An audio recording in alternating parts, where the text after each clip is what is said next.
I have been talking to the boffins here in the Belfast Telegraph, and they've been telling me from our online coverage of this case, there's been an enormous amount of interest in this case. Whenever it came to light that Frank Cushnahan had been found not guilty. And, I was trying to get my head around that because it is a very, very complicated case in many ways.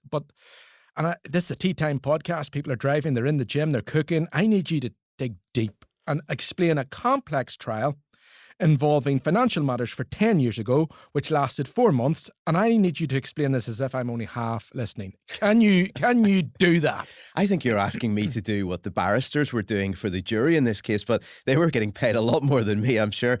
So let me go back in time. 2008, 2009, there's a big financial crash globally. Ireland is hit particularly hard, and the Irish government decides to save its banking system that it will set up what is known as a bad bank, NAMA, the National Asset Management Agency. This is a body where they'll take bad debts that are not going to be repaid, basically, because the assets that people have borrowed money against have collapsed in value, housing in particular, land for housing in particular, and they'll put that into this nationalised bank. So it's owned by the government, it's owned by the Irish state. And one of the difficulties here politically is that a lot of that land, it turns out, is north of the border. It's in Northern Ireland.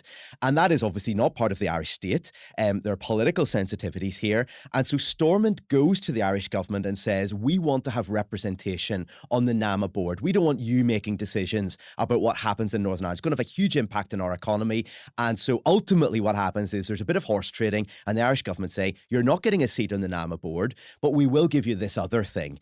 And in this trial, it said that this thing actually wasn't very important, but let's set that aside for now. And it's the Northern Ireland Advisory Committee of NAMA. A bit of a mouthful, but ultimately it was giving Stormont, giving Northern Ireland some sort of say in these big decisions that were taken about billions of pounds worth of assets across the island of Ireland.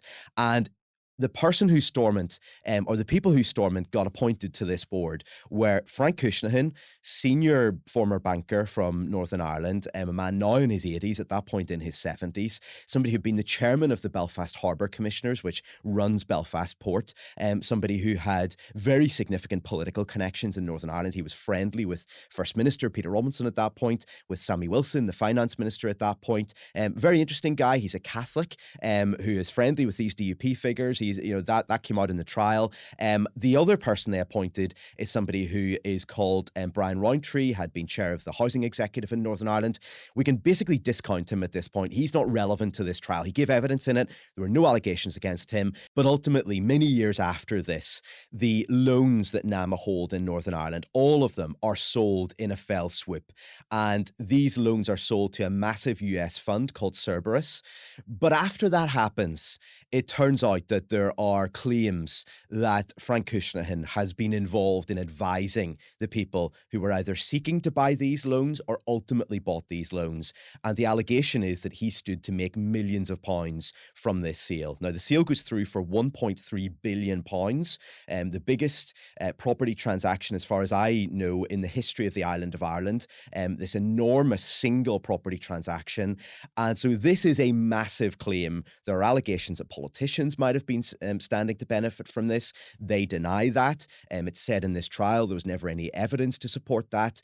And ultimately, Frank Cushnahan finds himself on trial in Belfast Crown Court more than 10 years after this deal goes through.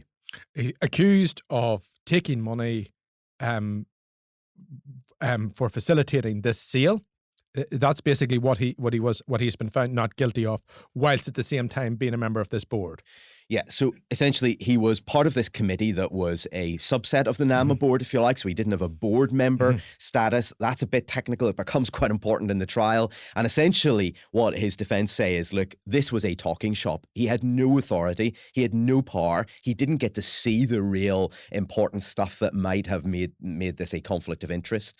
And so he was perfectly free to do whatever he liked. NAMA knew that he was only being paid €4,000 a year to go to 4 meetings, so €1,000 a meeting. Now, to the person in the street, that might seem like a lot of money. What his lawyer is saying is that to a person of his status, this is clearly not enough for him to live on. It's not a annual salary that somebody at his level is going to be in any way finding acceptable. And so NAMA knew this. They knew he was doing other work. And why were they comfortable with that? They were comfortable with that because ultimately they knew he had no power. This was a political sop to Stormont. And so ultimately that's the big argument, or one of the big arguments that his lawyer makes in his defense. And ultimately this week, a jury cleared him of the charge that he faced in this trial. And in terms of accepting money, did he deny ever accepting money? Did he say, yes, he denied it always to accepting money? He did. And so the one of the various complexities of this case is it ran for 4 months, started last September, and ultimately it ended up that this was Frank Cushnahan facing a single charge of fraud. That's not how it started. This started with Frank Cushnahan facing 2 charges of fraud, and another man called Ian Coulter, the former head of the CBI in Northern Ireland, a man who was another very senior figure in the Belfast business community, somebody who, again, was close to some senior politicians, somebody who was trusted by senior politicians and by other people, and who was the managing partner of Tunes, a massive law firm in Belfast. He was also charged in this trial. They were both sitting beside each other in the dock for weeks until circumstances changed. He dropped out of the trial, and ultimately it ended up just with this one charge against Frank Cushnahan. That's what he's been cleared of. So everything else is still on the books. There is the significant likelihood that Frank Cushnahan will face a second trial on that other charge, and Ian Coulter will definitely face a trial on what are 5 charges linked to these allegations. In terms of Frank Cushnahan, what is that other charge? So if we simplify it like this, there were 2 charges. They're both about dishonesty and they're both under the Fraud Act. So they're both essentially allegations of fraud that he stood to make money from these deals.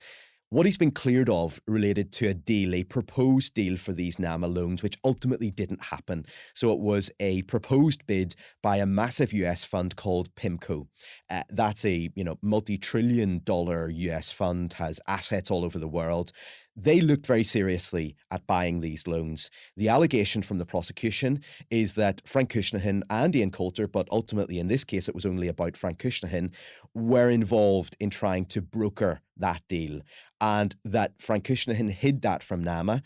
He deceived NAMA effectively. He lied to NAMA effectively, because he knew it was improper for him to be involved in advising PIMCO on buying loans that were being discussed in some of these meetings that he was in with NAMA, and that effectively he was on both sides of this deal, and that he knew as a matter of basic common sense and as a matter of law, in terms of what he signed up to, that was improper. He was not allowed to do that. What the jury have said conclusively here is that is not something that he's guilty of. He did not commit any crime whatsoever.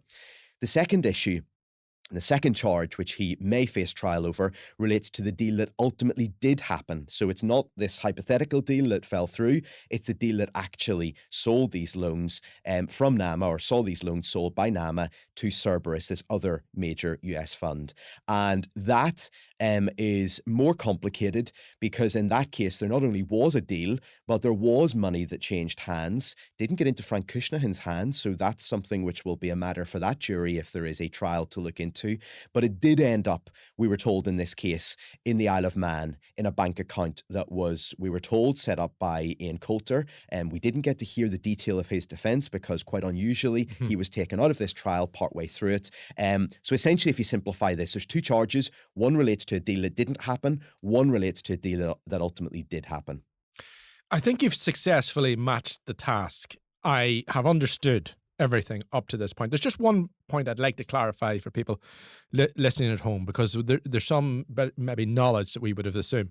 Because people might be asking, sorry, why would you want to buy the bad loans? And I think the answer to that is because if you're patient enough over a long period of time, that you can actually make a profit of them. You can get enough money back. You can work these loans, and you can make a profit, and that's why they'd be doing that. And if you've got deep enough pockets, you can ride out the storm and put in the time and make a profit in the end. Yeah, so essentially there are 2 benefits, I suppose, to the buyer here. The first is, as you've set out, that ultimately over time, generally property and land are seen as good assets. So there's been a slump, there's been a crash, but generally these things go up and they come down and then they go up again. So if you wait it out, you've got an asset that ultimately is going to be worth money. The second, more immediate reason to buy this this is that you're getting it at a massive discount. So at one point, these loans were worth something like 4 or 5 billion euro. They're being sold ultimately for about 1.2, 1.3 billion pounds. So you're getting this at a massive discount. It's built into the deal. It's built into the price that these are not worth what the person who ultimately had done the deal, who had taken on the debt, the developer who had gone to the bank, who had borrowed money. It's not in any way reflective of the market where it was when he or she did that deal. Back to the thrust of the story. So Frank Cushnahan may face another charge. That's a strong possibility. However, this week he has been found not guilty in terms of the first charge that he faced by a majority verdict after 4 months of evidence.